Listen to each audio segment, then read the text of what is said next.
70% чөйрөдөн болот. Досторуңа маани бер, кимдер менен жүрөсүң бүгүн? Досторуң сартан кечке уктаган, телефон чукулаган бекерчилерби? Же саарлап туруп таңда чуркап кеч өзүнүн ордун билген, китебин окуган чөйрөң кандай? Маани бересиңби чөйрөңө? Жөнөкөй эле мисал. Мисал окуя бул. Кыска нуска. Бир аялдын жыланы бар экен. Жылан ар дайым жакшы көрөт экен, багат экен, өзүнүн керектүү нерселерин берет экен, азыктарын берет экен.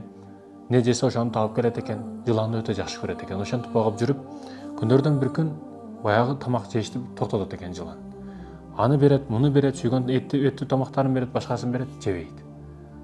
Анан керектүү адамдарга кайрылганды баштайт. Мен жыланым тамак жебей койду. Не болуп атат жыланыма деп. Анан керектүү адисинен табып барып, жыланды атайын текшерген башакан бирөөгө алып барса, эмнеге тамак жебей атат? Мен кыжалат болуп атам, ойлонуп атам, дыккат болуп атам, буга сарсана болуп атам жыланга. Эмнеге жебей атат эчтеке деп сураса, баягы айтат. Мунун орду ден соолугу ордунда. Ашказанында иштеп жатат. Сонун эле аппетити дагы сонун болуп атат. Бирок болгону бул сизди жейин деп атат. Ар дайым сиз менен жүрөбү? Ооба, мен каяка барсам ошол жака барып атат, артымдан ээрчип атат. Ооругандай деле көрүнбөй жатат.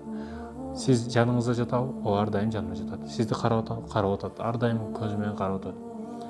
Ал сизди жешке даярдап атат. Болгону тамак жебегенин себеби ашказанын ошого сиздин размериңизге сизге карап ашказанын кеңейтип атат. Сизге орун даярдап атат, мындайча айтканда, эчтеке жебей.